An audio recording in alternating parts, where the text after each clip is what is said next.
mereka gitu kan kayak menjadi penerimaan. Tapi kalau di bank syariah yang namanya denda yang diperoleh itu maksudnya ke dana sosial atau dana core ya di ininya.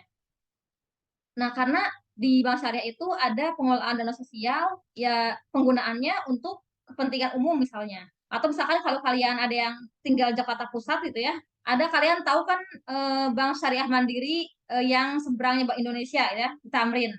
Itu dulu sampingnya Bank Syariah Mandiri itu para penjual tuh acak-acakan istilahnya ya. Penjual tuh banyak di situ kan tempat kuliner semua kan ya di situ samping BSM itu.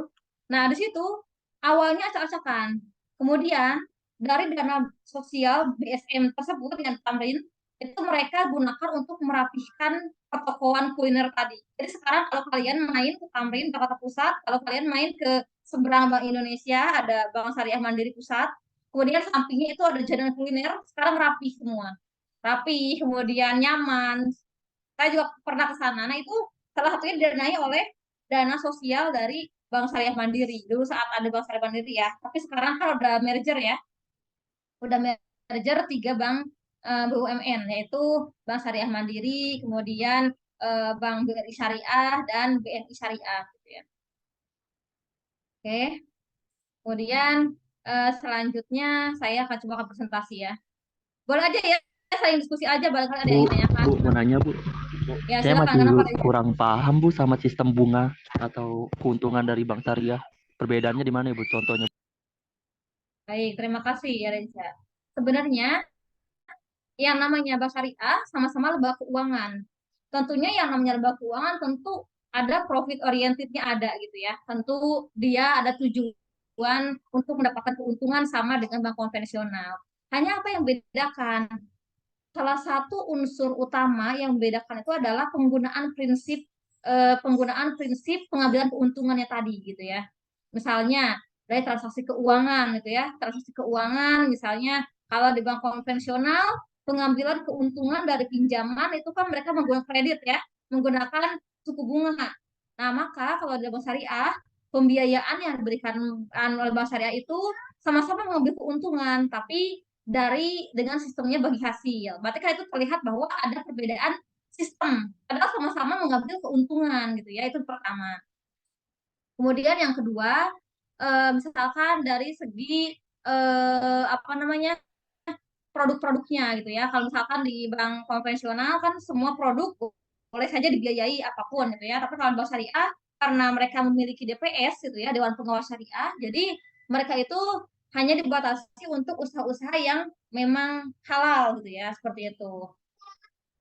Kemudian keuntungan bank syariah juga banyak diperoleh dari berbagai produk-produk keuangan, sama halnya dengan bank konvensional. Hanya yang membedakan itu caranya, gitu ya. Cara dari cara dari pengambilan keuntungan tersebut. Karena kenapa beda? Karena beda prinsip. Karena juga beda apa ya, semacam eh, tata kelolanya sudah berbeda gitu ya, seperti itu. Tapi pada dasarnya sama-sama lembaga keuangan, sama-sama berorientasi pada keuntungan juga gitu ya. Hanya ada rambu-rambunya lah ya, rambu-rambu yang mengaturnya gitu ya. Kalau misalkan rambu-rambu di bank konvensional itu undang-undang dan juga peraturan pengawasan dari OJK dan yang lainnya gitu ya. Tapi kalau di bank syariah sama-sama menggunakan undang-undang dan peraturan OJK, hanya didasarkan juga pada prinsip sesuai syariahnya itu gitu ya. Itu Reza. Contohnya Bu, maaf Bu. Misalnya kan saya punya uang 100 juta nih Bu. Ya. Nah, Kan kalau di bank konvensional kan ada bunganya tuh misalnya 15% per berapa bulan. Nah, kalau di bank syariah itu bagi hasilnya kuantitinya tuh apa ya Bu? Misalnya yang saya pinjamin itu untungnya lagi 100 juta. 1 juta. Nah, bagi hasilnya misalnya 60-40. Nah, itu kayak hmm, begitu kah atau gimana? Saya masih bingung nih tentang sistem bagi oke. hasilnya tuh kuantitinya itu. Baik, terima kasih Reza. Nah, jadi di sini kita kembali pada fungsi awal dari perbankan itu sendiri ya. Bank itu kan fungsi awalnya adalah sebagai lembaga intermediasi ya. Intermediasi antara pihak surplus dengan pihak defisit. Antara orang yang kelebihan dana dengan orang yang kekurangan dana. Disinilah bank berperan sebagai lembaga penyalur dananya gitu ya. Misalkan Reza di sini, aduh, saya tunggu orang oke. Misalnya Reza di sini ini ya, misalkan Reza di sini misalkan sebagai pemilik dana 100 juta. Kemudian Reza memberikan dana yang Reza miliki ke bank syariah dengan niat untuk diinvestasikan gitu ya. Kalau investasi itu bank syariah itu menggunakan akad mudorobah. Di mana mudorobah ini nantinya ada sistem bagi hasil misalkan 60-40. Kemudian bank syariah ini sebagai bank keuangan dia akan menampung dana semua nasabah yang menyimpan uangnya ke dia gitu ya. Yang dinamakan DPK ya, dana pihak ketiga gitu ya. Misalkan dari Reja 100 juta, dari Esa 100 juta, dari Gina misalkan 100 juta. Terus dikumpulkan semuanya, kemudian nanti bank akan salurkan ke pembiayaan ke usaha-usaha gitu ya. Sama dengan misalkan di bank konvensional juga gitu ya, dalam kredit. Kredit itu kan ada kredit untuk modal kerja, ada kredit untuk investasi, ada kredit untuk konsumsi gitu ya. Nah, melalui produk-produk kredit atau produk pembiayaan, nanti bank ini akan nanti si pengelola ini kan akan dapat keuntungan. Nah, nanti bank itu akan melihat berapa keuntungan yang dimiliki oleh si nasabah. Misalkan dengan dana yang dikelola bank sebanyak misalkan miliaran gitu ya. Kemudian bank menyalurkan melalui pembiayaan. Kemudian setelah hasil pembiayaan tersebut, hasil pengelolaan dananya ada hasilnya, nanti akan dibagi. Misalkan 60 untuk si pengelola, 40 untuk bank gitu ya. Dari 40% itu bank misalkan mendapatkan dari seluruh dana misalkan mendapatkan 500 juta misalkan gitu ya. Nah, maka bank dari dana yang diperoleh dari 40% itu, kemudian bank juga punya perjanjian dengan kita sebagai si sohibul mal gitu, atau sebagai pemilik dana gitu ya. Kemudian bank akan memberikan persentase dengan kita. Jadi beda lagi gitu. Kita dengan bank dengan itu ada dua skema gitu ya. Tidak menghitungnya kita dari penghasilan pengelola gitu ya, tapi kita hitungnya persentase bagi hasil dari hasil bank gitu ya. Nanti penghasilan yang diperoleh oleh bank nanti akan dibagi dengan kita sebagai pemilik dana gitu ya, sesuai dengan persentase bagi hasil yang sudah disepakati di awal gitu Reza. Makanya bagi hasil itu ya besarannya nggak terlalu besar gitu ya, biasa aja gitu ya. Malah kadang kalau misalkan orang yang sudah biasa investasi di sektor real mungkin merasa bagi hasil perbankan itu kecil gitu ya. Itu Reza. Oh iya begitu. Jadi saya paham sekarang Bu. Makasih ya Bu. Dari kemarin saya bingung Ya di situ sama-sama. Bu. Masih. Ya baik. Ya, sama-sama. Jadi gitu ya. Jadi nanti bank akan dapat bagi hasil dari penyalurannya, dari pengelola. Jadi awalnya dari pengelola dulu ya, pengelola dia dapat keuntungan, kemudian di keuntungannya ada pengelola dibagi dengan bank gitu ya, berapa persentase yang mereka sepakati. Kemudian nanti bank kan dapat keuntungan yang diperoleh oleh bank. Nah, nanti bank kan ada kesepakatan dengan kita berapa persen ke kita gitu ya, berapa persentase yang perlu diberikan kepada kita gitu ya, seperti itu. Malah saya saja gitu ya, saya sempat membuat deposito gitu ya. Deposito itu kan akannya mudorobah ya. Jadi saya pasti bagi hasil gitu ya. Dengan menabung cukup besar gitu ya ke bank, menurut saya sebagai hasilnya masih kecil gitu ya dibandingkan dengan saya invest langsung ke suatu perusahaan gitu ya. Tapi ya kalau deposito kan enaknya itu low risk ya. Low risk itu karena kan kita hanya sebagai nasabah, kita minimal uang kita tetap aja udah aman gitu kan. Ditambah lagi dengan adanya ini ya akan berhasil tuh ya, lumayan gitu. Nah, kalau misalkan saham beda. Kalau saham itu kan memang untungnya lebih besar dibanding deposito di bank gitu ya. Tapi mereka high risk gitu ya. High risk kenapa? Karena tidak ada jaminan uang kita tetap. Bahkan mungkin bisa saja kalau harga sahamnya turun gitu ya, kita malah akan rugi dengan investasi bukan untung gitu. Kalau deposito kan minimalnya uang kita tetap gitu ya. Maaf Bu, Ada lagi yang ditanyakan sebelum yang bagi hasil tadi itu ya? kalau misalnya rugi, kita juga kena imbasnya nggak Bu? Yang dari pengelolaannya rugi gitu, di bank juga rugi, kita juga rugi Ya, nggak? kalau nasabahnya enggak. Kalau nasabahnya biasanya enggak dikurangi, enggak ada pengurangan.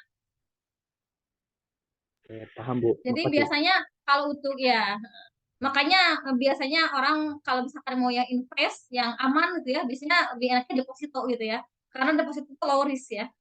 Termasuk saya juga dari tahun-tahun yang lalu itu deposito gitu ya. Saya kalau ke saham itu harus udah siap gitu ya, harus udah siap high risk-nya gitu ya.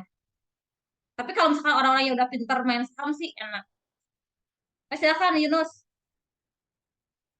Gimana Yunus? Saya jadi share slide-nya nggak apa ya. Silakan Yunus, gimana? Maaf ya, saya mau tanya.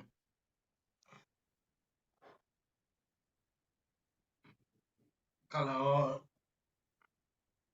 ini apa saja yang Yunus suaranya kecil ya, gimana ya? oh ya, nggak jelas ya. Ya, kedengeran kok. Apa saja yang kelemahan yang menjadikan masalah perbandingkan sejarah kesulitan untuk perkembangan di Indonesia. Itu kayak seperti apa, Bu? Makasih. Aduh, saya kurang jelas ya dengar pertanyaannya. Ada yang mau mencoba mengulangi pertanyaan dari Yunus nggak? Yang kedengaran jelas.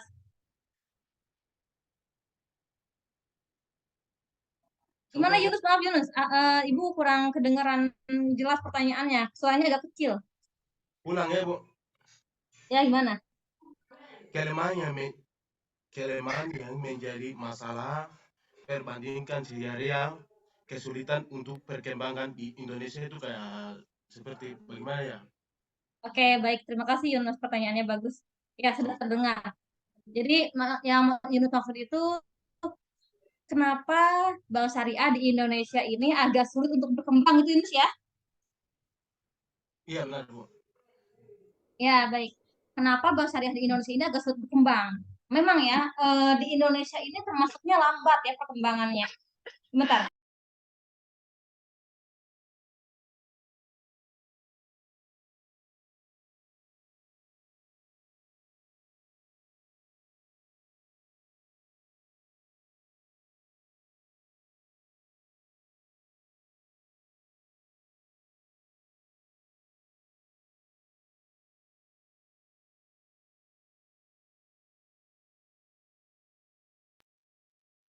Baik, saya ulang ya pertanyaan jawaban untuk Yunus dan teman-teman semua. Kalau saya lihat memang ya perkembangan bank syariah di Indonesia ini bisa dibilang agak lambat lah ya, agak lambat. Kenapa agak lambat? Karena kalian bayangkan dari adanya bank syariah, apalagi yang pertama tahun 91 ya Bank Muamalat sampai dengan sekarang 2023 itu kan udah hampir 3 dekade ya. Nah, tapi pangsa pasarnya kalau kita lihat sampai akhir tahun kemarin masih 7%. Itu kan lambat ya. Udah hampir 3 dekade gitu, kemudian pangsa pasar 7% lebih lah, 7, itu kenapa gitu ya? Kalau kita bandingkan dengan negara tetangga kita, misalkan dengan Malaysia gitu ya, Malaysia itu eh, lebih cepat pertumbuhannya dibandingkan Indonesia gitu. Hal ini sebenarnya terjadi karena sejarah pertumbuhan dari bank syariah itu sendiri di Indonesia gitu ya. Kalau bank syariah di Malaysia, mereka sistem tumbuhnya adalah top down gitu ya, dari atas ke bawah. Tapi kalau bank syariah di Indonesia itu sejarah berdirinya itu adalah bottom up, dari bawah ke atas gitu ya. Jadi kalau bank syariah di Indonesia itu awalnya berdiri karena pertama awalnya ada ICMI ya, Ikatan Cendekiawan Muslim Indonesia. ICMI tersebut mengadakan perkumpulan ya, perkumpulan, kemudian mereka melihat bahwa di Indonesia ini banyak masyarakat muslimnya gitu ya, mayoritas muslim dan tapi kenapa gitu ya, mayoritas muslim tapi kenapa nggak ada layanan keuangan yang bersyariah gitu ya. Padahal keinginan masyarakat terkait keuangan syariah ini cukup banyak gitu ya. Akhirnya dari ISMI tersebut lahirlah pengajuan gitu ya, adanya sebuah bank syariah gitu ya. Tapi karena munculnya dari bawah gitu ya, jadi untuk pengurusan seperti hukumnya, undang-undangnya, ataupun aturan-aturan tata kelolanya gitu ya, itu agak lama atas pemerintahnya gitu ya. Sehingga bahkan dua banking system yang menyatakan bahwa di Indonesia ada dua sistem bank yaitu bank konvensional dan bank syariah itu adanya tahun 2008 ya. Itu agak lama gitu ya. Jadi perkembangannya itu lama karena bottom up gitu ya. Karena awalnya dari inisiasi masyarakat. Kemudian masyarakat tersebut mereka meminta ke pemerintah untuk diadakan payung hukumnya gitu ya, kemudian tata kelolanya dan yang lainnya gitu ya. Sedangkan kalau di Malaysia mereka sistemnya top down gitu. Jadi bank syariah yang di Malaysia itu berdiri karena keinginan pemerintah sendiri gitu ya. Karena keinginan pemerintah, jadi sehingga karena itu muncul dari keinginan pemerintah, maka mereka siap-siap langsung dengan undang-undangnya, dengan perangkatnya, kemudian mereka juga dengan dananya gitu ya, kemudian juga mereka menghimbau masyarakat gitu ya untuk bank syariah. Jadi mereka cepat perkembangannya gitu ya. Sebenarnya itu yang menjadi salah satu apa ya, agak keterlambatan perkembangan bank syariah di Indonesia gitu ya. Dilihat dari sejarahnya. Tapi bersyukur ya sekarang di Indonesia pun sekarang sudah mulai banyak ya lembaga-lembaga yang sudah apa ya menunjang gitu ya, menunjang keberlangsungan dari bank syariah. Misalnya ya, misalnya dulu di Bank Indonesia itu semuanya nggak ada namanya departemen syariah gitu ya. Kemudian barulah muncul sedikit-sedikit ada namanya DPBS, Departemen Perbankan Syariah. Kemudian sekarang muncul lagi ada sebuah departemen yang memang mereka di Bank Indonesia ini membahas khusus pada bank syariah. Kemudian sekarang juga udah muncul KNKS ya. KNKS itu Komite Nasional Ekonomi Syariah gitu ya. Jadi sekarang udah mulai muncul-muncul lembaga-lembaga yang mendorong keberlangsungan bank syariah untuk semakin maju gitu ya. Gitu itu. Itu Yunus. Siap, makasih Bu. Ya, sama-sama. Jadi itu ya teman-teman sejarahnya. Karena memang beberapa pertanyaan dari orang selalu bertanya, kenapa sih kayak ada suatu gap gitu ya? Kenapa sih masyarakat Indonesia ini masyarakat kebanyakan mayoritas Muslim gitu ya? Kemudian jumlah masyarakatnya banyak gitu ya, tapi kenapa kok bahasa syariahnya lambat gitu ya? Memang itu menjadi suatu gap gitu ya. Terkadang banyak orang yang bertanya seperti itu gitu ya. Bu, maaf Bu, tapi saya baca di artikel katanya Ya, gimana mental Reza? psikologis masyarakat Indonesia juga tentang bunga itu lebih ke condong ke konvensional juga sih Bu, lebih mencari cuan gitu. Kayak ya udah, dia mikirnya mindsetnya tuh ya kalau koncaria itu nggak menguntungkan, jadi males gitu, mempengaruhi psikologis ya nasabah juga sih Bu. Apakah itu benar Bu? Ah, terlebih di apa penganut agama Islam di Indonesia tuh ya kalau kita lihat nggak terlalu kuat juga sih agamanya gitu Bu, Iya, maksudnya tuh betul. nggak terlalu konservatif gitu, masih liberal gitu Ya. kan Bu. Ya, makanya dari situ, dari yang Raja sebutkan, seperti dari mental masyarakatnya, ataupun dari keterbatasan pengetahuan masyarakatnya, gitu ya. Bahkan mungkin masyarakat, bukan mungkin ya, kemungkinan besar gitu ya, masyarakat di Indonesia walaupun mayoritas muslim, kalau ditanya apa sih bedanya bank syariah dengan bank konvensional, paling mereka bedanya kalau bank konvensional ada bunganya, kalau bank syariah nggak ada bunganya gitu. Paling itu yang pertama itu yang mereka sebutkan gitu ya. Padahal perbedaannya bukan hanya itu gitu ya, bukan hanya itu gitu ya, tapi banyak dari jenis transaksinya, dari prinsipnya gitu ya, dari pengawasnya, dari tata kelolanya, banyak sebenarnya perbedaan dari bank syariah dengan bank konvensional, tapi yang masyarakat tahu itu hanya sebagian kecil. Oleh karena itu, apa yang menjadi tidak perlu kita lakukan, yang menjadi PR bagi pemerintah, kalau misalkan pemerintah ingin memperbesar pasar bank syariah itu dengan melakukan sosialisasi terkait bank syariah, dan juga pemerintah juga harus melakukan secara intensif terkait literasi keuangan syariah. Bahkan mungkin literasi keuangan juga perlu ya, karena banyak masyarakat di pedalaman mungkin yang belum terlalu ini ya mengetahui terkait inklusi keuangan gitu ya. Mungkin inklusi keuangan baik itu secara umum ataupun syariah mungkin baru apa namanya baru diketahui oleh beberapa masyarakat yang ada di kota gitu ya. Nah, makanya kemarin sekarang mulai beberapa tahun yang lalu OJK gitu ya sebagai pengawas jasa keuangan di Indonesia, mereka sekarang 2 tahun sekali mengadakan survei terkait literasi keuangan gitu ya. Tapi ada dua yang survei yang mereka lakukan. Pertama literasi keuangan secara umum, dan yang kedua literasi keuangan syariah. Dan memang hasilnya masih rendah gitu ya. Memang hasilnya masih rendah sehingga PR buat pemerintah itu semakin terus sosialisasi pada masyarakat untuk meningkatkan pengetahuan masyarakat terkait literasi keuangan itu. Itu Reza ya. Baik, ada yang ingin tanyakan kembali? Atau mau saya share screen kalau misalkan sudah tidak ada yang bertanya? Coba saya share screen aja ya.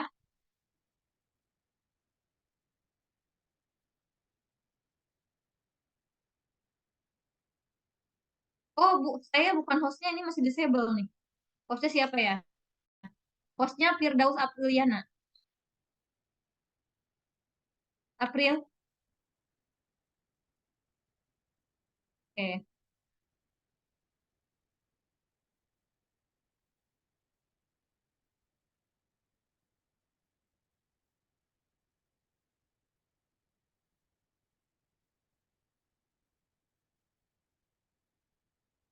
Nah, di sini saya akan memperlihatkan terkait sejarah Bank Syariah ya. Sebenarnya Bank Syariah ini berangkat bukan hanya dari Indonesia sebagai negara yang muslim gitu ya, tapi sebenarnya Bank Indonesia ini awal berdirinya kalau kita lihat dari sejarah dunia gitu ya, awalnya ada Bank Islam Mid Grammar di Mesir ya, Mid Grammar Bank di Mesir pada tahun 1963. Kemudian ada juga Nasir Social Bank di Mesir tahun 1973. Ada IDB Islamic Development Bank di Jeddah. Kemudian ada juga Dubai Islamic Bank di Dubai gitu ya 1975. Jadi sebenarnya di negara-negara yang lain gitu ya, sebenarnya Bank Syariah itu sudah banyak berdiri gitu ya. Nah, makanya sebenarnya di Indonesia juga sebenarnya sebelum adanya Bank Syariah itu sudah muncul cikal bakalnya Bank Syariah. Cikal bakal itu dari mana? Cikal bakalnya itu dari adanya koperasi syariah, adanya BMT ya, Baitul Mal wa Tamwil gitu ya. Ada banyak lembaga-lembaga keuangan yang kecil-kecil tuh ya, ada KJKS, Koperasi Jasa Keuangan Syariah gitu ya. Sebenarnya sudah muncul walaupun belum ada berbentuk bank ataupun undang-undang yang mengaturnya gitu ya. Kemudian Bank Islam berkembang di berbagai negeri di Islam dan Eropa. Nah, kemudian pada tahun 1997, lembaga keuangan barat yang menginvestasikan dananya dalam pendirian lembaga keuangan Islam yaitu ada Citibank, ada ABN AMRO, ada ANZ dan yang lainnya. Nah, kemudian nah yang salah satu yang menjadi unsur utama dari perbedaan antara bank syariah dengan konvensional itu adalah dari sistem bunga berinflasi ya, gitu ya. Kalau sistem bunga ini karakternya itu adalah akad tanpa pedoman untung rugi. Jadi kalau dalam sistem konvensional mereka menggunakan bunga kenapa? Karena mereka itu selalu berpendapat bahwa usaha itu pasti untung. Makanya itulah hal yang salah gitu ya. Karena apa? Karena pada kenyataannya gitu ya, realita itu tidak semestinya sesuai dengan pemikiran seorang gitu ya. Terkadang seperti kita aja gitu ya, kita sudah merencanakan sesuatu, ternyata kan pada kenyataannya ada hal yang misalkan mengganggu jadi berubah gitu ya. Begitupun dengan usaha gitu ya. Boleh saja usaha orang gitu ya, mau usaha pasti inginnya untung. Tapi kan bisa jadi ada suatu insiden, ada suatu force major gitu ya. Kemudian orang tersebut menjadi rugi gitu ya. Makanya sistem bunga ini menjadi salah karena dia menyebutkan bahwa usaha itu selalu untung dan orang yang berusaha itu dikenakan bunga gitu ya, bunga yang diwajibkan kepada orang peminjam untuk membayar bunga tersebut gitu ya. Padahal pada kenyataannya orang yang berusaha tersebut bisa untung ataupun rugi gitu ya. Sedangkan kalau dalam bagi hasil ada prinsip keadilan. Keadilan itu apa? Keadilan itu bahwa dia menganggap bahwa usaha ini bisa untung bisa rugi. Makanya dinamakan profit and loss sharing gitu ya. Profit and loss sharing itu bagi hasil, ketika bagi profit ya berarti ketika bagi untung dan ketika loss berarti bagi rugi gitu ya. Seperti itu. Jadi bukan adanya time value of money ya. Karena apa? Karena dalam sistem syariah itu disebutkan bahwa uang itu tidak bisa menghasilkan tanpa adanya usaha dari seseorang gitu ya. Jadi uang itu tidak jadi bisa diperanakan gitu ya. Karena uang itu bukan apa-apa gitu ya. Kalau misalkan tidak dikelola gitu ya. Jadi uang itu tidak bisa dianakan. Kalau misalkan sistem bunga kan menyebutkan bahwa uang itu ya itu dengan adanya uang yang diberikan itu pasti akan beranak gitu ya, akan mendapatkan bunga gitu ya. Tapi kalau bagi hasil tidak gitu ya. Itu salah satu prinsip keadilannya dalam bagi hasil gitu ya. Kemudian yang kedua berdasarkan pada jumlah pinjaman gitu ya. Tapi kalau misalkan bagi hasil berdasarkan pada jumlah keuntungan ya. Nah, jadi kalau misalkan sistem bunga misalkan ada seorang pinjam ke bank konvensional, kemudian dia dikenakan bunganya 1% dari pinjaman. Belum lagi pinjamannya dipotong dulu administrasi dan yang lainnya gitu ya. Kemudian dia dikenakan bunga 1% dari pinjaman tersebut gitu ya. Sedangkan kalau bagi hasil, dia hanya menetapkan persentase bagi hasilnya saja. Tapi untuk besarnya berapa yang akan diterima itu tergantung dari keuntungannya ya. Kalau keuntungannya besar, berarti bagi hasilnya akan semakin besar. Tapi kalau keuntungannya kecil, berarti bagi hasilnya akan semakin kecil gitu kan. Seperti itu ya. Kemudian yang ketiga ada kerugian tidak dipertimbangkan. Tapi kalau dibagi hasil, kerugian ditanggung bersama gitu ya. Ini yang tadi saya sebutkan ada salah satu prinsip keadilan di sini gitu ya. Tapi kerugian juga gitu ya dalam bank syariah juga melihat apakah kerugian tersebut memang terjadi secara natural atau kelalaian si pengelola gitu ya. Kalau kelalaian pengelola ya berarti itu menjadi tanggung jawab pengelola gitu ya. Misalkan karena pengelolanya lalai ataupun misalkan malas gitu ya dan yang lainnya. Kemudian dalam bunga pembayaran tetap sesuai dengan bunganya. Tapi dalam bank konvensional itu bisa beberapa cara pembayaran ya. Misalnya bisa cara flat gitu ya, flat setiap bulan sama atau bisa cara menurun gitu ya. Kalau cara menurun berarti cicilannya awalnya besar tapi nanti semakin lama semakin mengecil gitu ya. Tapi kalau misalkan dalam bagi hasil, laba sesuai dengan pendapatannya. Pendapatan berapa, kemudian setelah pendapatan dikurangi dengan biaya-biaya operasionalnya, menjadi hasilnya adalah laba gitu ya. Inilah bedanya antara profit dengan revenue ya. Kalau profit itu laba yang diperoleh setelah bersih dari dari dikurangi biaya operasional gitu ya. Tapi kalau pendapatan itu revenue, di mana revenue itu masih kotor gitu ya. Jadi masih termasuk modalnya, masih termasuk biaya-biayanya dan yang lainnya gitu ya. Misalkan seperti Yunus punya toko buku gitu ya. Kemudian tokonya tersebut penghasilannya sehari 1 juta misalkan dalam sehari. Jadi kan 30 hari sebulan 30 juta. Itu baru pendapatan revenue-nya. Tapi sedangkan kalau profitnya belum tentu 30 juta pasti akan lebih kecil gitu ya. Karena 30 juta itu kan belum dikurangi sewa tokonya, sewa rukonya, dikurangi modal modal barangnya, dikurangi biaya SDM-nya gitu ya. Akhirnya jadi profit. Kemudian bunga ini dikecam oleh semua agama. Sebenarnya bunga ini bukan hanya oleh Islam aja ya dikecamnya gitu ya, tapi dalam beberapa kitab suci agama lain pun gitu ya, itu dikecam gitu ya. Kemudian kalau bagi hasil tidak diragukan keabsahannya dari bagi hasil gitu ya. Nah, ini perbedaan bank syariah dengan bank konvensional. Pertama dari penentuan besaran hasilnya gitu ya. Kalau sistem bunga dari awal karena dia kan menetapkan persentase dari pinjamannya berapa bunga yang harus dibayarkan. Tapi kalau misalkan sistem bagi hasil dia sudah berusaha ada untungnya berapa persentase dari keuntungan tersebut gitu kan ya. Kemudian yang tentukan sebelumnya, berarti kalau bunga besarnya dari rupiah gitu ya. Tapi kalau sistem bagi hasil yang sepakati pertama adalah proporsi pembagiannya.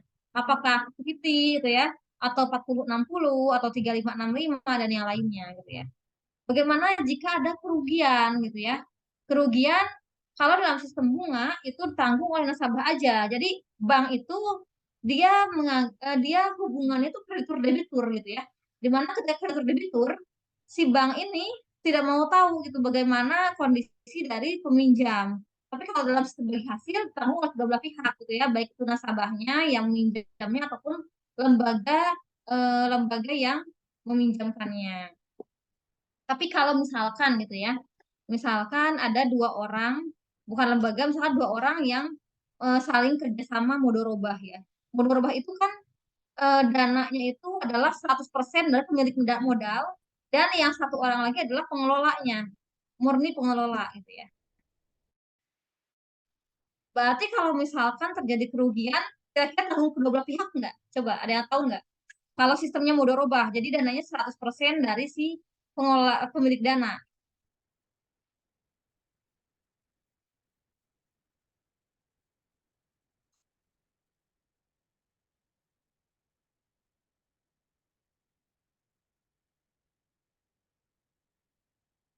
Ada yang bisa menjawab?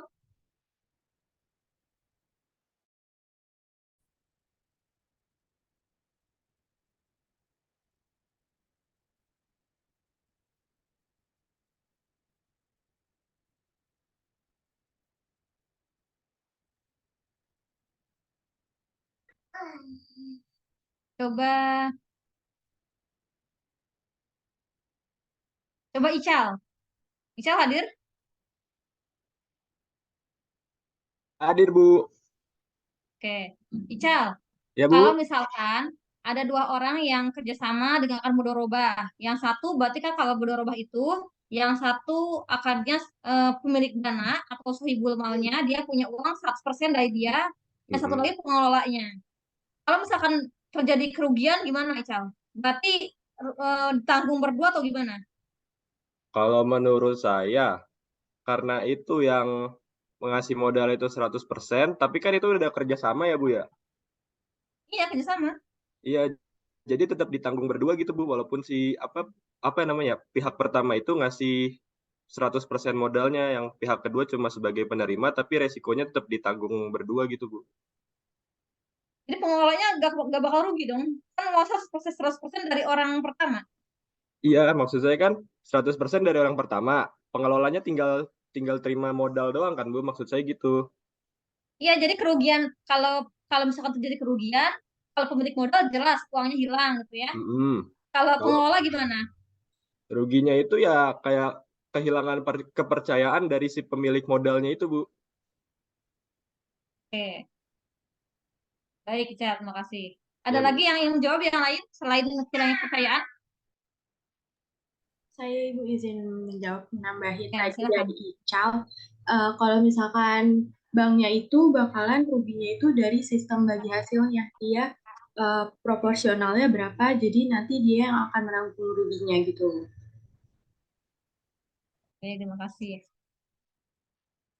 Baik, selain yang tadi saya sebutkan, misalkan kalau nasabah, kalau misalkan orang yang kedua pengelola itu ruginya dari segi kepercayaan gitu ya. Tapi selain itu juga sebenarnya si pengelola tadi rugi dari sisi waktu dan tenaga yang sudah dia curahkan selama dia berusaha. Dia kan mengelola usahanya kan, berarti dia itu kerugian dari sisi waktu dan usaha yang sudah dia keluarkan gitu ya. Gitu Ica. Iya, Bu. Ini saya lagi di WC. Oke. Kemudian selanjutnya, Mas Khalid. Mas Khalid. Oke, selanjutnya dihitung dari mana perhitungannya? Kalau sistem bunga, hitungannya yaitu dari dana yang dipinjamkan gitu ya. Tapi kalau misalkan sistem bagi hasil dari untung yang akan diperoleh, jadi belum tentu caranya gitu ya. Ini kenapa fix? Ya fix karena dana yang dipinjamkan sudah diketahui dari awal gitu ya. Apakah itu 1% dari 100 juta gitu ya, ataukah 0,1% dari 100 juta dan yang lainnya gitu ya. Kemudian titik perhatiannya, proyeknya atau usahanya. Kalau sistem bunga, pada besarnya bunga yang harus dibayar nasabah pasti diterima oleh bank. Tapi kalau misalkan sistem bagi hasil, berarti tergantung keberhasilan dari proyek atau usaha yang menjadi perhatian bersama nasabah dan lembaganya. Jadi sistemnya kalau sistem bunga ini, mereka itu sistemnya adalah kreditur debitur. Gak mau tahu. Jadi terlepas dari apa ya, terlepas dari hubungan pinjam minjamnya gitu ya. Tapi kalau sistem bagi hasil, kehubungan itu adalah kemitraan gitu ya. Jadi kemitraan karena dua-duanya menjadi usaha tersebut menjadi perhatian bersama karena dua-duanya ingin untung gitu ya. Dua-duanya si bank juga inginnya untung besar gitu ya, si pengelola juga inginnya untung besar gitu ya seperti itu. Kemudian berapa besarnya? Kalau sistem bunga pasti ya persentase yang ditentukan berapa bunganya berapa persen dikali dengan jumlah pinjaman yang telah diketahui. Tapi kalau misalnya bagi hasil proporsi persentase dikali dengan jumlah untung yang belum diketahui karena kan tentunya keuntungan itu akan diketahui setelah usahanya itu berjalan gitu ya berjalan kemudian ada pelaporan pembukuannya baru diketahui untung atau ruginya gitu ya sehingga kalau misalkan bagi hasil itu belum bisa ditentukan kapan eh, langsung berapa besarannya gitu ya kemudian status hukumnya gitu ya kalau misalkan sistem bunga ya tadi saya jelaskan bahwa sistem bunga itu menggunakan undang-undang dan payung hukum yang lainnya beserta peraturan dari pemerintah itu ya OJK di sini dan BI. Tapi kalau sistem bagi hasil ini selain mengikuti undang-undang dan peraturan dari Bank Indonesia dan juga OJK, tapi di sini juga melakukan prinsip sesuai dengan Al-Quran dan Sunnah gitu ya. Tapi sebenarnya sistem perbankan syariah ini bukan hanya untuk Muslim gitu ya, tapi bahkan nasabah dari bank syariah ini bukan hanya muslim gitu ya, non muslim juga bisa menggunakan gitu ya. Ini sebenarnya karena kan bank syariah itu sama-sama lembaga keuangan gitu ya, hanya berbedanya dari sistemnya saja gitu ya. Jadi bukan hanya bank syariah, misalkan banknya orang muslim, bukan seperti itu gitu ya. Kemudian keunggulan bank syariah, ini tadi sudah dibahas ya oleh kelompok presentasi, ada menggunakan prinsip syariah, nasabah sebagai mitra, aksesibilitas bank syariah sangat luas gitu ya, bertumpu pada kelayakan usaha dan bukan pada jaminan gitu ya. Kemudian bagi hasil akan menghilangkan inflasi. Karena apa? Karena bagi hasil akan menghilangkan inflasi itu karena bagi hasil ini akan membuat sektor real dengan sektor moneter ini menjadi seimbang. Karena kan jumlah keuangan gitu ya akan disetarakan dengan jumlah produksinya gitu ya, jumlah keuntungan dari hasil kerjanya, dari produksinya gitu, sehingga akan berusaha menyetarakan antara sektor real dengan sektor moneter gitu ya. Berbeda dengan sistem bunga. Kalau sistem bunga karena menganggap uang itu bisa beranak gitu ya, bisnis selalu untung gitu ya. Nanti lama kelamaan itu justru akan menjauhkan sektor moneter kepada sektor real gitu ya. Sehingga lama kelamaan ketika sektor moneter akan semakin jauh dari sektor real, itu akan bisa terjadi inflasi. Sebenarnya seperti itu ya. Nah, kemudian selanjutnya kalau misalkan kita lihat, gitu ya, kita belajar dari kejadian krisis global ya, krisis global tahun 2008, itu ketika itu kan terjadi di Amerika ya dengan runtuhnya Lehman Brothers Bank. Jadi Lehman Brothers Bank itu dia punya sebuah aset properti gitu ya, di mana aset propertinya itu dipermainkan terus. Jadi aset properti misalkan sejumlah berapa hektar misalkan gitu ya, kemudian dia dijual, kemudian dari pihak kedua dijual lagi, dibungakan, kemudian dari pihak yang selanjutnya dibungakan lagi gitu ya. Terus mereka jadi terus menjual aset tersebut, padahal asetnya tetap gitu ya, realnya tetap, tapi aset moneter itu nilai moneternya semakin tinggi gitu ya. Akhirnya jadi seperti balon gitu ya. Seperti balon itu maksudnya realnya tetap gitu ya, tapi terlihatnya besar gitu ya, karena diperjualbelikan terus gitu ya dengan menggunakan sistem bunga gitu ya. Akhirnya lama-kelamaan seperti bubble. Yang namanya bubble, ketika kita tiup semakin besar, lama-lama kan pecah ya. Nah, itu kan sama dengan kejadian ketika subprime mortgage tahun 2008 di Amerika. Akhirnya apa? Akhirnya pecahlah menjadi krisis global. Di mana krisis global ini bukan hanya berdampak pada Amerika saja, tentunya ada risiko sistemik yang saya sebutkan kan, risiko sistemik pada negara-negara lain yang memiliki hubungan dengan Amerika, termasuk salah satunya Indonesia gitu ya. Terlihat dari mana? Terlihat dari IHSG yang anjlok gitu ya. Ketika terjadinya subprime mortgage tersebut, IHSG ini anjlok ke titik berapa ya? Dulu saya lupa. Pokoknya kalau kalian lihat gitu ya, grafik IHSG itu mengalami penurunan drastis tahun 2008 gitu ya. Kemudian selanjutnya mandiri dan resisten terhadap gejolak moneter, kemudian persaingan melalui profesionalisme dan pelayanan terbaik, dan tersedianya Qardul Hasan. Maksudnya Qardul Hasan ini apa? Maksudnya adalah dana sosial Qardul Hasan itu. Kemudian ini kelompok bank syariah. Sebenarnya kalau kelompok bank syariah ini ya, apa namanya? Kelembagaan bank syariah itu secara umum ada 3 jenis ya. Pertama ada bank umum syariah, di mana bank umum syariah ini adalah bank yang sudah cukup besar yang tidak menginduk pada bank yang lainnya gitu ya. Jadi kalau bank umum syariah ini mereka sudah memiliki laporan keuangan sendiri gitu ya.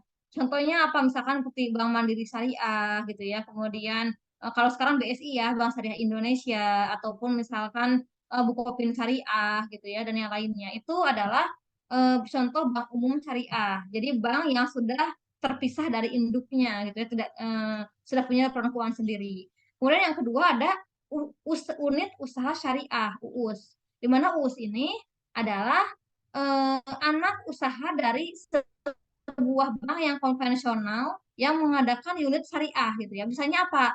Misalnya seperti sekarang yang masih menjadi unit usaha syariah itu CIMB ya. CIMB itu kan CIMB Niaga itu kan konvensional ya. Tapi CIMB ini mereka memiliki unit syariahnya yaitu CIMB Niaga Syariah gitu ya. Kemudian selain unit usaha syariah yang ketiga adalah BPRS, Bank Perkreditan Rakyat Syariah gitu ya. Tuh. Kemudian di sini ada SDM Syariah, pengembangan SDM nggak usah lah ya. Oh ini operasionalnya. Produk-produk bank syariah Pertama ada perhimpunan dana, yaitu dengan wadiah dan mudharabah, kemudian penyaluran dana dengan jual beli, musyarakah dan jasa perbankan, sewa, kemudian ada fee based income dengan agensi dan jasa ataupun dengan ujroh ya. Nah, pertama produk bank syariah dari perhimpunan dana. Siapa yang tahu perhimpunan dana apa saja? Produk perhimpunan dana di bank syariah apa saja?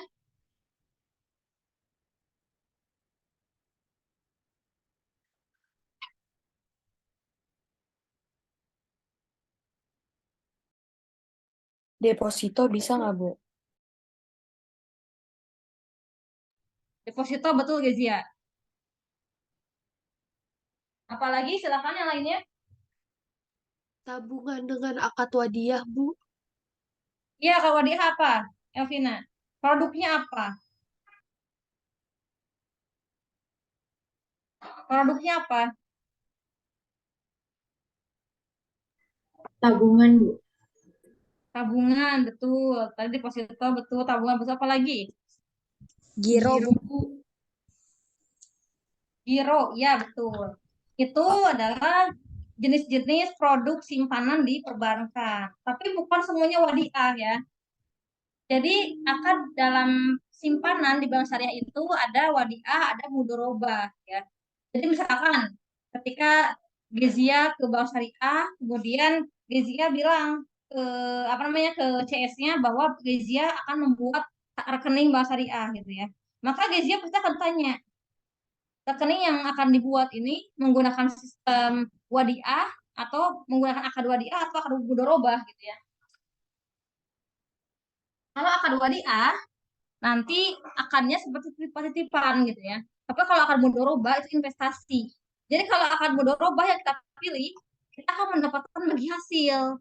Karena apa? Karena kita berniat untuk investasi. Berniat uang yang kita simpan di bank tersebut adalah untuk diinvestasikan, untuk dikelola gitu ya. Tapi kalau untuk wadiah itu ada dua jenis, ada wadiah yad amanah dan yad domanah gitu ya. Kalau yang amanah itu Gezia hanya ingin menyimpan dana saja, ingin menyimpan uang tanpa dikelola sehingga tidak ada bagi hasil. Karena kan hanya menitip saja gitu ya, bukan untuk dikelola.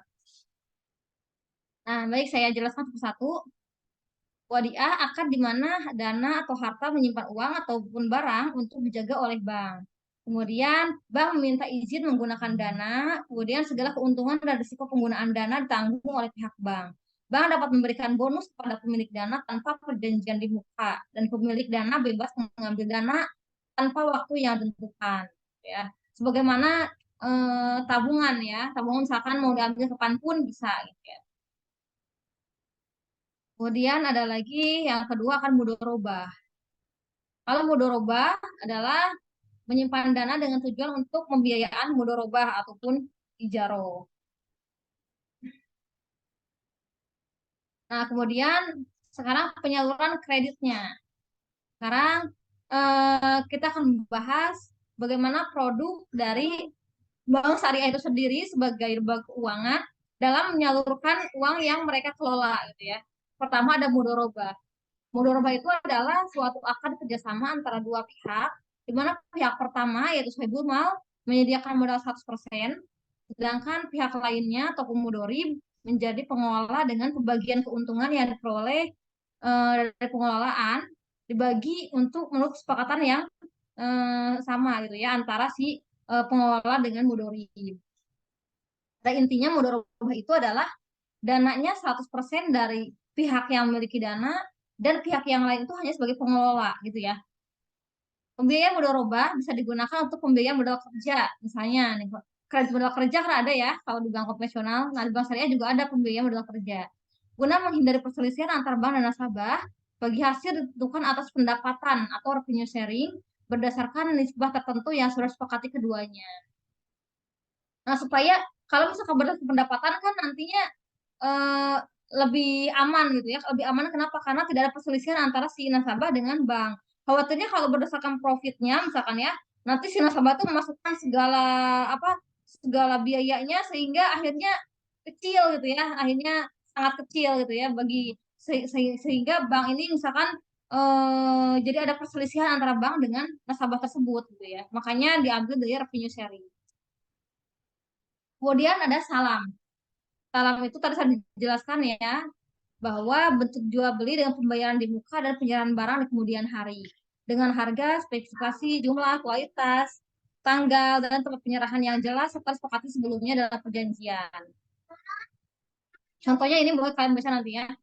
Jadi misalkan saya membeli, misalkan Firda seorang pedagang dan saya pembeli gitu ya. Kemudian saya membeli sesuatu pada Firda gitu ya.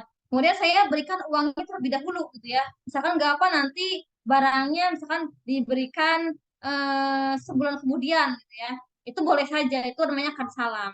Tapi yang harus diketahui itu supaya tidak ada terjadi goror ya, tidak terjadi asymmetric information. Ketika terjadi pembelian salam itu harus jelas harganya berapa, spesifikasinya apa, jumlahnya berapa, kualitasnya gimana gitu ya. Jadi harus jelas seperti itu gitu ya. Tanggalnya, kemudian tempat penyerahannya di mana gitu ya. Jadi salam itu pembayarannya di muka, barangnya nanti gitu ya. Nanti bisa dibaca ya. Kalau istisna. Istisna ini hampir sama dengan salam gitu ya. Tapi kalau istisna ini biasanya barangnya dibuat terlebih dahulu.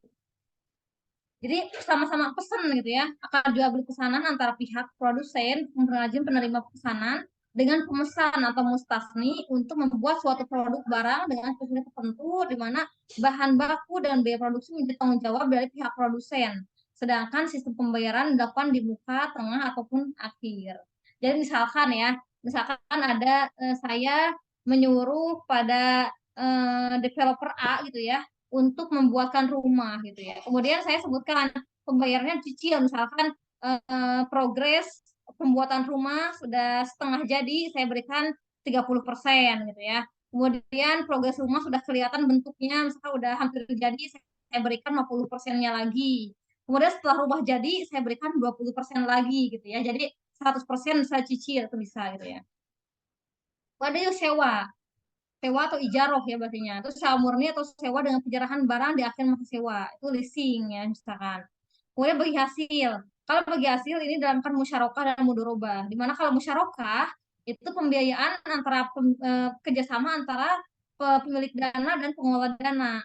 Tapi musyarakah ini bedanya dengan mudorobah apa? Kalau mudorobah dananya itu 100% dari pemilik dana dan pengelola itu hanya mengelola saja. Tapi kalau musyarakah misalnya eh, sama 50-50 gitu ya, 50-50 ataupun 40-60 dananya gitu ya. Jadi musyarakah ini masih ada andil dana dari pengelola gitu ya.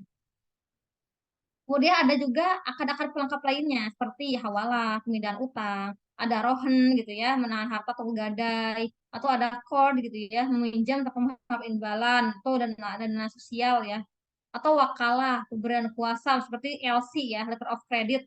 Letter of credit itu jasa perbankan untuk ekspor impor ya. Nah, kemudian ada kafalah, penjaminan seperti bank garansi gitu ya. Kemudian tadi saya jelaskan juga ada source, valuta asing, dan wadiah amanah. Oke, ini sudah contoh-contoh saja. Baik, sampai di sini ada yang tanyakan?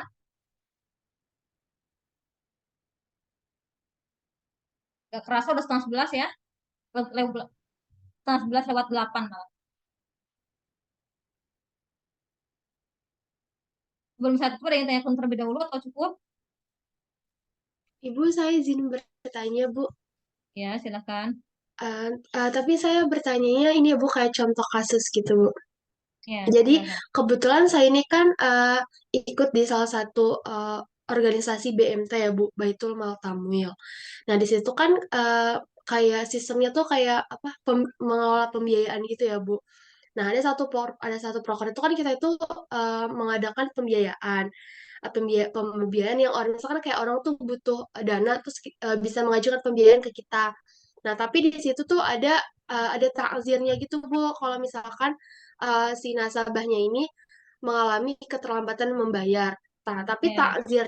dana takzirnya ini eh, tidak kita pakai di pengelolaan secara umum di BMT-nya, namun kita alihin untuk ke sosial, ke dana sosial.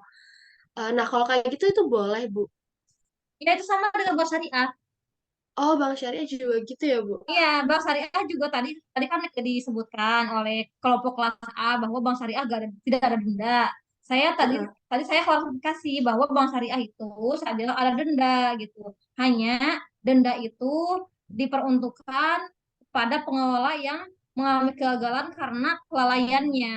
Ya, misalkan sebenarnya dia sudah mampu untuk bayar tapi dia lalai, tidak tepat waktu ataupun yang lainnya. Nah, denda tersebut masukkan ke dalam dana Qardul Hasan, yaitu dana sosial. Tadi kan sudah saya jelaskan setelah kelompok A presentasi.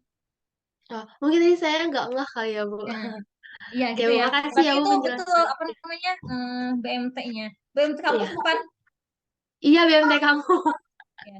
Enggak, soalnya dulu sempat juga ada yang cerita ke saya terkait BMT. Kemudian Oh, nanya-nanya terkait produk-produknya. Kalau oh atau gitu. misalkan kalau teman-teman mau studi banding gitu ya, ada juga Mm-mm. BMT yang dekat yang bagus deket UI. Deket UI itu ada BMT yang bagus, dia sudah cukup maju BMT-nya.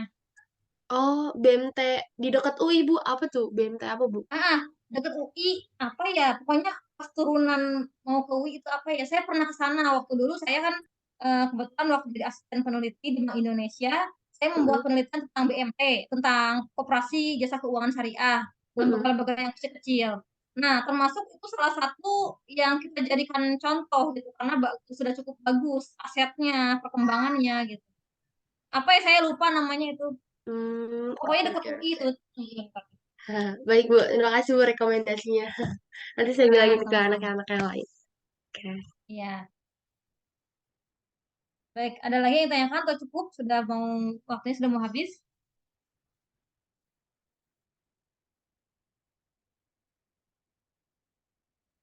Baik, jika tidak ada yang ingin bertanya kembali, saya cukupkan ya. Saya cukupkan pada siang hari ini. Terima